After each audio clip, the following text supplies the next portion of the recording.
Students, આપણો જે કાલના જે આઈએમપી એક્ઝામ્પલ હતા એના જેવો જ આ એક એક્ઝામ્પલ છે. આ પણ એટલો જ આઈએમપી છે. આઈ હોપ તમારા બધાના કાલના જે એક્ઝામ્પલ હતા 2 વખત લખાઈ ગયા હશે અને હજી તમને આવડી ગયા હશે હવે. અને જો હજી પણ ના આવડ્યા હોય તો તમારે હજી 2 વખત લખીને જ પ્રેક્ટિસ કરીને આવડી જાય ત્યાં સુધી તમારે લખવાના છે, કહેવાનો મતલબ. ઓકે, ચલો. ABCD ચતુષ્કોણ છે. AB વત્તા BC વત્તા CD વત્તા D એ ગ્લેસ ધેન 2 AC વત્તા BD મારે સાબિત કરવાનું છે. બરાબર છે. એના જેવો થોડો અલગ છે. લેસ ધેન છે ને સાબિત કરવાનું છે. બરાબર છે. પહેલા તો આપણે લખી જ દેવાની આપણી શરત કે ત્રિકોણમાં કોઈ પણ 2 બાજુના માપનો સરવાળો ત્રીજી બાજુ કરતા મોટો મળે છે. ત્રિકોણમાં કોઈ પણ 2 બાજુના માપનો સરવાળો ત્રીજી બાજુ કરતા મોટો મળે છે. હવે આપણે આ એક્ઝામ્પલ સોલ્વ કરવા માટે પહેલા બધી બાજુઓ જોઈએ છે. એ હોય ને એ મેન્શન કરતા ત્રિકોણ શોધીશું. તો અહીંયા આકૃતિમાં 1 2 3 4 ત્રિકોણ દેખાય, એને જ હું મેન્શન કરી લઉં તો કોઈને કઈ પ્રોબ્લેમ ના. ચલો, તો પહેલા હું આ ત્રિકોણ લઉં છું. બાજુ આવે છે, બાજુ હોવી જોઈએ અને વિકર્ણ પણ હોવે છે. હવે આ મળી જાય, આ મળી જાય, બંનેનો સરવાળો પરથી વિકર્ણ મળી જાય એટલે હું સ્ટાર્ટિંગ આ કરું છું આ ત્રિકોણથી. ત્રિકોણ AOB માં, એટલે આ બધું ભૂલીને આ ત્રિકોણ જુઓ. ત્રિકોણ AOB માં આ નિયમનો ઉપયોગ કરું તો હું કઈ 2 બાજુનો સરવાળો ત્રીજી બાજુ કરતા વધારે છે એવું હું લખી શકું. અથવા OAB લખો તો પણ તમે ચાલે. ત્રિકોણ OAB લખો, ABO લખો, કોઈ પણ રીતે BOA લખો તો પણ ચાલે. હવે કઈ 2 બાજુનો સરવાળો? આ OA વત્તા OB ગ્રેટર ધેન AC લખી શકું. OA વત્તા OB ગ્રેટર ધેન AB લખી શકું. આપણી AB બાજુ છે, એ બાજુ કયું ચિહ્ન આવવું જોઈએ? મગરની પૂંછડી જેવું આવે છે તો એવી જ બાજુ સિલેક્ટ કરવાની છે. એટલે OB વત્તા OA ગ્રેટર ધેન AB થશે. એ આ ત્રિકોણ. હવે એ જ રીતે હું બીજો ત્રિકોણ સિલેક્ટ કરું. ત્રિકોણ આ ત્રિકોણમાં CBOમાં, COB અથવા BOCમાં, એમાં પણ કઈ રીતે લખું? OC વત્તા OB ગ્રેટર ધેન BC લખી શકું. OC વત્તા OB ગ્રેટર ધેન BC થાય.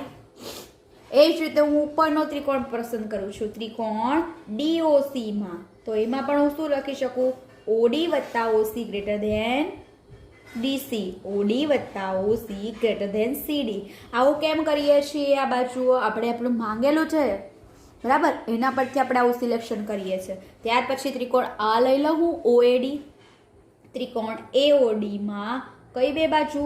આ 2 બાજુ લઈ લઉં. OA વત્તા OD greater than AD, OA વત્તા OD ગ્રેટર ધેન AD. હવે આ સમીકરણ જે મળ્યા એને 1 2 3 અને 4 આપી દો. હવે તમે જુઓ માંગેલું શું છે. આપણી પાસે આ બધી બાજુ જે છે AB વત્તા BC વત્તા CD એનો સરવાળો છે. તો અહીંયા 4 સમીકરણમાં ડાબી બાજુ જે છે બધું એ છે. AB છે, BC છે, ત્રીજામાં CD છે, ચોથામાં AD છે. તો આ બધાનો સરવાળો કરી દઉં સમીકરણ 1 2 3 4 નો તો મને મળશે. તો હું શું લખું? સમીકરણ 1 વત્તા 2 વત્તા 3 વત્તા 4 લેતા, અથવા તમે એવું લખવું હોય તો પણ લખી શકો. સમીકરણ 1 2 3 4 નો સરવાળો કરતા ડાબી બાજુ રહેલી સંખ્યા ડાબી બાજુ, જમણી બાજુ રહેલી સંખ્યા જમણી બાજુ. તો શું આવશે?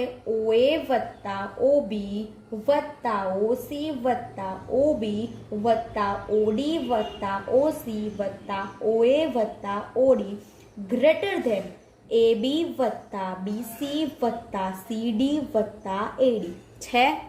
હવે આપણી પાસે અહીંયા જ સાબિત કરવાનું છે. જમણી બાજુ તો વિકર્ણ છે અને આપણે અહીંયા મળ્યું છે આટલું મોટું મળે છે. તો આકૃતિ પરથી જોઈને તમે નિરીક્ષણ કરી શકો છો. OA વત્તા OC જે છે, તો આ જે આપણું સમીકરણ છે એમાં OA વત્તા OC ને હું ભેગા કરી દઉં તો એની જગ્યાએ મારાથી વિકર્ણ છે OA વત્તા OC જે છે એના પરથી વિકર્ણ AC લખી શકાય. તો અહીંયા હું OA ને OC વાળાને ભેગા કરી દઉં છું. આ OA અને આ OC એને ભેગા કરું. OA વત્તા OC બીજું છે, બીજી વાર પણ છે. OA વત્તા OC વત્તા OA વત્તા OC 2 વખત ભેગા કરું. ત્યાર પછી એના પરથી વિકર્ણ મળશે. અને હવે અહીંયા જોઈ શકાય છે BO વત્તા OD, તો BD વિકર્ણ લખી શકાય. એવાને હું ભેગા કરું, શું કરી શકું? OB વત્તા OD, આ બંને આવી ગયા. હજી એક વખત છે OB વત્તા OD, OB વત્તા OD ગ્રેટર ધેન AB વત્તા BC વત્તા CD વત્તા DA છે આપણી પાસે. હવે આકૃતિ પરથી આપણને ખબર પડે છે OA વત્તા OC બરાબર શું થશું? OA વત્તા OC, OA વત્તા OC પરથી AC લખી શકાય, તો અહીંયા 80. એ જ રીતે આકૃતિ પરથી OB વત્તા OD, OB વત્તા OD BD લખી શકાય, તો અહીંયા હું શું લખીશ?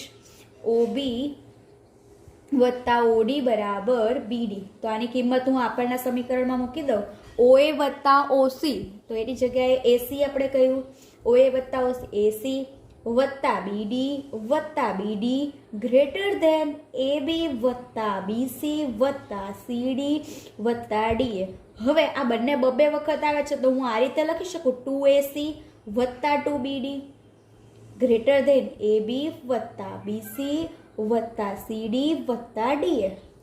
હવે ડાબી બાજુ જે છે એમાંથી હું 2 કોમન કાઢી નાખું, તો આપણને જે સાબિત કરવાનું હતું એ મળી જાય. 2 કૌંસમાં AC વત્તા BD ગ્રેટર ધેન AB વત્તા BC વત્તા CD વત્તા DA. જે આપણે સાબિત કરવાનું હતું એ મળી ગયું. ખ્યાલ આવ્યો બધાને? બરાબર છે. ફરીથી હું તમને જણાવું છું, આ બધા 4 ત્રિકોણ તમે પસંદ કરી લો. એમાં આપણે જે સાબિત કરવાનું છે એ એક સાઈડ રહે એ રીતે તમારે સેટિંગ કરવાનું છે. બરાબર છે. આ નિયમનો ઉપયોગ કરીને નીચેનો ત્રિકોણ લીધો છે, એમાં આપણે બે બાજુનો સરવાળો ત્રીજી બાજુ કરતાં વધારે એટલે OA વત્તા OB ગ્રેટર ધેન OB બતાવ્યું. એ જ રીતે આ ત્રીજો અને 4 ત્રિકોણમાં આપણે આ નિયમનો ઉપયોગ કર્યો. ત્યારબાદ આપણે જે 4 સમીકરણ મળ્યા છે એમનો સરવાળો કર્યો છે, અને એના પરથી નિરીક્ષણ કર્યું આકૃતિ પરથી કે OA અને OC જે છે એમનો સરવાળો આપણને વિકર્ણ મળે છે. બરાબર છે. ત્યાર પછીના સ્ટેપ્સ આપણે સમજાવેલા છે એઝ ઇટ ઇઝ. તો સમજ પડી બધા સ્ટુડન્ટ્સને આ એક્ઝામ્પલમાં? ઓકે, તો આ એક્ઝામ્પલ પણ તમારે તમારી નોટબુકમાં 2 વખત લખવાનો રહેશે.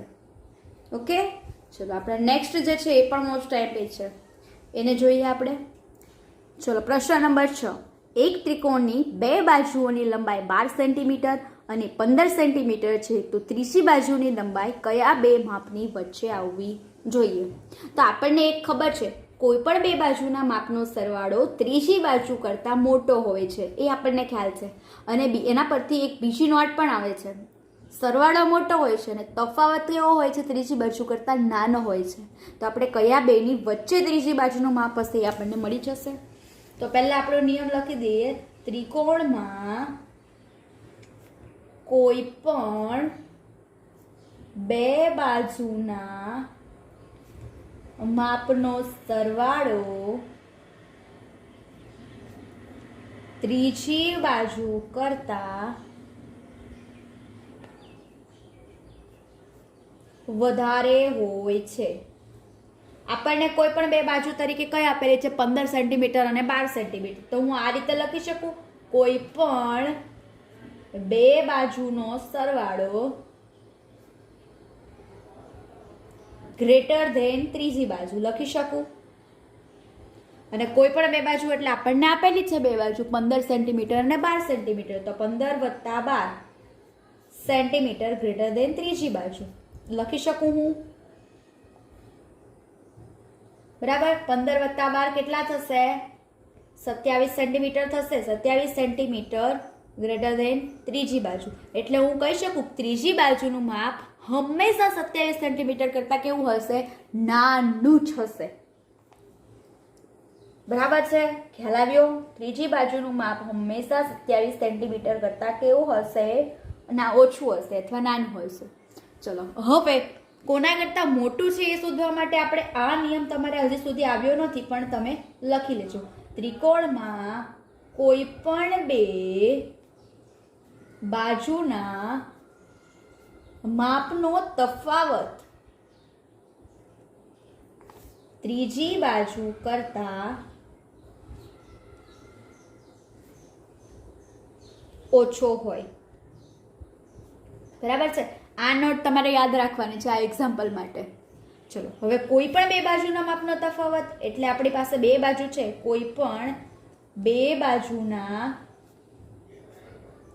માપનો તફાવત અને ત્રીજી બાજુ કરતાં કેવો હોય? ઓછો. એટલે આ રીતે હું લખી શકું ત્રીજી બાજુ કરતાં આ બંનેનો તફાવત ઓછો. અને કોઈ પણ બે બાજુ તરીકે આપણને 15 અને 12 આપેલી છે તો હું આ રીતે લખી શકું 15 - 12 સેન્ટીમીટર લેસ ધેન ત્રીજી બાજુ. અને 15 માંથી 12 બાદ કરીએ તો શું આવશે? 3 સેન્ટીમીટર લેસ ધેન ત્રીજી બાજુ. એટલે ત્રીજી બાજુનું માપ આપણને શું મળશે? 3 સેન્ટીમીટર કરતાં હંમેશા મોટું અને 27 સેન્ટીમીટર કરતાં નાનું. તો હું આ રીતે લખી શકું 3 સેન્ટીમીટર લેસ ધેન ત્રીજી બાજુ લેસ ધેન 27 સેન્ટીમીટર. બરાબર? ખ્યાલ આવ્યો આ બંને પરથી? એટલે હું શું લખી શકું આન્સરમાં, જવાબમાં, કે ત્રિકોણની ત્રીજી બાજુનું માપ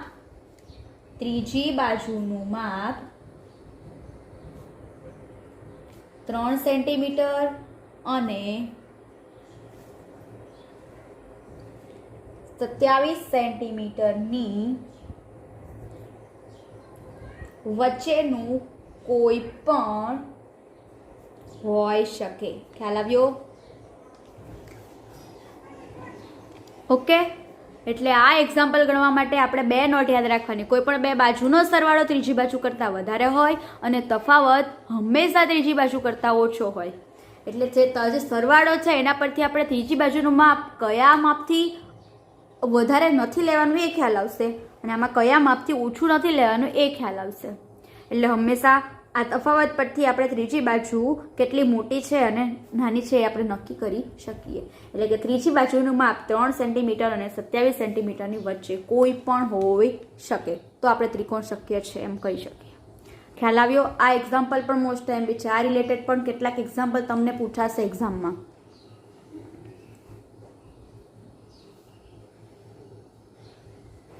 ઓકે, તો આપણે અહીંયા લેક્ચર ફિનિશ કરીએ છીએ. કાલે આપણે એક નવું સ્વાધ્યાય, નવું ટોપિક પાયથાગોરસનો પ્રમેય જેનો અભ્યાસ કરવાના છીએ. Okay, good bye.